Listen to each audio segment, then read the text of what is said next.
खाद्य वितरण की व्यवस्था देखने पहुंचे पुलिस अधीक्षक और कलेक्टर। शासकीय और निजी वेंडर एक ही रेट पर बेचेंगे खाद। खबर रीवा जिले से है, जहां इन दिनों किसानों को खाद लेने के लिए खासा मशक्कत करनी पड़ रही है।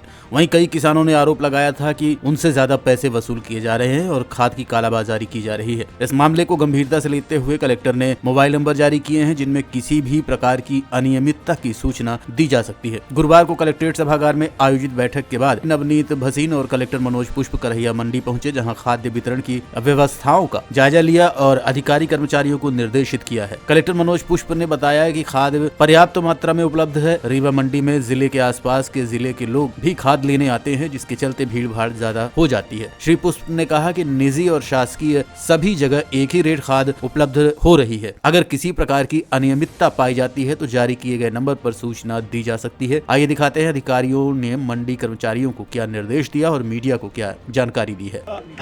डबल लॉक पे चूँकि नगद खाद का भुगतान होता है और ज़िले में सभी जगह, सभी सोसाइटी में, सभी मार्केटिंग सोसाइटी में, डबल लॉक में और जो प्राइवेट हमारे डीलर्स हैं, सभी को हम लोग लगातार कोऑर्डिनेट कर रहे हैं। सभी के लिए अधिकारियों की ड्यूटी लगा रखी है और ये कोशिश की जा रही है कि खाद के वितरण में कहीं कोई असुविधा नहीं हो।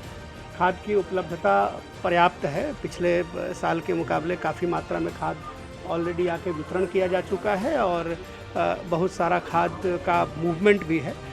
यहाँ से चूँकि शहर के आसपास के इलाके की और आसपास के ज़िले के भी किसान लेते हैं, तो कई बार यहाँ ज़्यादा भीड़ भाड़ होती है और इसके लिए हम लोग ये व्यवस्था बना रहे हैं कि यहाँ काउंटर्स बढ़ाए जा सके और जिस समय यहाँ खाद का वितरण हो, उसके साथ साथ ही उसी समय जो प्राइवेट वेंडर्स हैं आसपास के, वहाँ भी खाद का वितरण कराया जाए। व्यवस्था को बेहतर कराने के लिए जो इंतज़ाम है उसको देखने के लिए हमारे एसपी साहब आए थे और अच्छी व्यवस्था करने की कोशिश की जा रही है।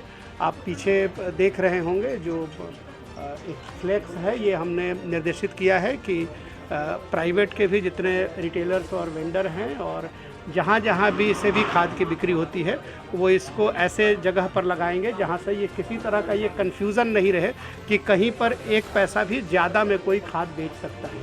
खाद की कीमत भारत सरकार के द्वारा निर्धारित किया हुआ है और चाहे वो प्राइवेट से हो, चाहे वो सोसाइटी में हो, चाहे डबल लॉक में हो, चाहे मार्केटिंग सोसाइटी में हो, सभी जगह एक कीमत पर ही खाद बिकेगी। और ये हमने इसलिए फ़ोन नंबर दिए हैं कि कोई भी किसान भाई अगर कोई उनसे ज़्यादा की राशि की डिमांड करता है तो उसकी शिकायत करे और हम उसके ऊपर सख्त कार्रवाई करेंगे। तो देखा जाता है समय पर खाद नहीं मिलती, जिसकी वजह से प्राइवेट वेंडर्स पे उस पर निर्भर होते हैं। हाँ, तो प्राइवेट को खाद बेचने के लिए ही दिया जा रहा है। जाना चाहिए प्राइवेट के पास और आपको भी इस बात का प्रचार करना चाहिए कि किसी को एक पैसा ज़्यादा देने की ज़रूरत नहीं है। जब वही खाद यहाँ पे उसी दाम में मिल रहा है, वही प्राइवेट में उसी दाम में मिल रहा है सोसाइटी में, तो फिर निर्भरता की कहाँ बात है। प्राइवेट में जाना चाहिए, वहाँ तो ज़्यादा दाम लिए जाते हैं। नहीं लिए जाएंगे। आप शिकायत कीजिए, केवल सब्जेक्टिव बात करने से काम नहीं चलेगा। हमको शिकायत चाहिए और हम उस पर बहुत सख्त कार्रवाई करेंगे। पर्याप्त खाद है आपके द्वारा बताया जा रहा है, लेकिन यहाँ सुविधा एक एकल खिड़की की है। एक खिड़की में नहीं, तीन काउंटर लगाए गए हैं और तीनों जगह किया जा रहा है।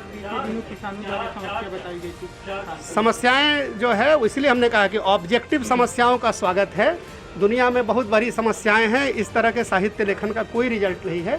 आपके माध्यम से हम चाहते हैं कि आप सभी किसानों को ये बताइए कि आप पूरी मजबूती के साथ जहां भी खाद उपलब्ध है वहां जाइए। हमने ब्लॉक वाइज जितने भी प्राइवेट डीलर्स के पास जो भी खाद उपलब्ध है उसको व्हाट्सएप ग्रुप पे भी डाला है। आप सभी को भी उसकी कॉपी दे रहे हैं। आपसे निवेदन ये है कि आप किसानों की मदद करें और उनको बताएं कि कहीं भी आप जाइए पूरे ज़िले में आपको सेम रेट पर खाद मिलेगा और अगर कोई इसमें आनाकानी या गड़बड़ी करता है तो व्यक्तिगत रूप से हमको शिकायत कीजिए, हम उस पर सख्ततम कार्रवाई करेंगे। ठीक है? आप